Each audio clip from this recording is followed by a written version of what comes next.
Okay, last week we looked at a for loop, which was a way of repeating lines of code a certain number of times. When we were doing the for loops, we obviously knew how many times the loop was going to go. It was maybe going to go 10 times or 5 times or 20 times. A different type of loop is a while loop, and for a while loop you don't necessarily know how many times it's going to execute. For instance, an example would be a password program. So maybe the user enters the password correct first time, you can go into the next thing, you don't need to repeat anything. However, maybe they enter the password incorrectly and you need to keep displaying a message saying it's wrong until they enter the correct password. So you don't know how many times that will happen. So here in the code on line 1, I've got password equals input, what was the password? I've then started my while loop, so while password does not equal uptown. I've then indented what should happen again and again and again until they enter the correct password. And when I break out the loop, so I'm unindenting this bit, I'm going to say access granted.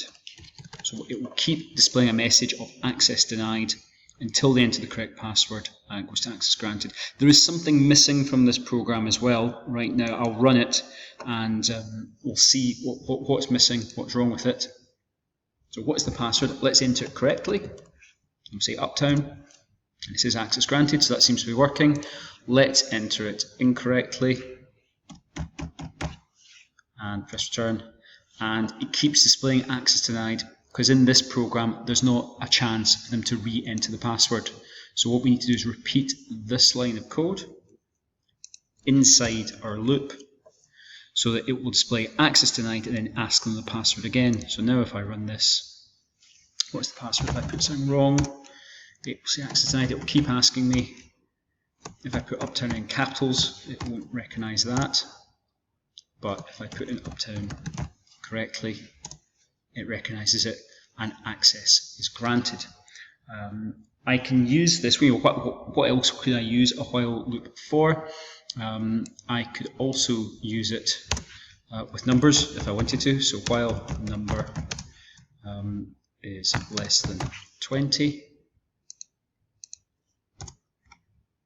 let's set number to 0, and let's make it less than or equal to 20, and we need a colon at the end of this line, and then we will print number, and we will then also set number to be equal to itself plus 2, and that will display numbers on the screen. You could use a for loop for that, but it's an alternative. You might also want to do is use it for some sort of validation. So let's say you need somebody to enter their age and you're not going to accept an age of less than 0. So we could say age equals int, because it's a number, input what is your age, question mark, space, and we've got 2 brackets there and 2 brackets there. And now for the while loop, while age is less than 0,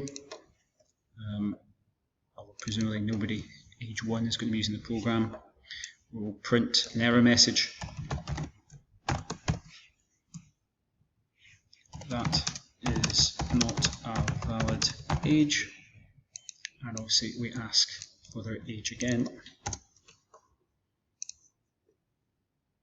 So it gives them an error message. So if they say -6, that's not a valid age, but if they say 40, it does give them, or it does accept it and ends the program. You can also use and, or, and not operators in this and make this a more complex condition. So while age is less than 0, or, just make sure I've got the right, there we go, or age, so we have to say the variable again, is greater than 100.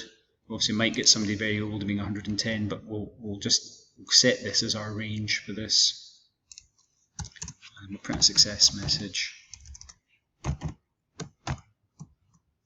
saying good. I'll run this now and see what happens. So what is your age? 101.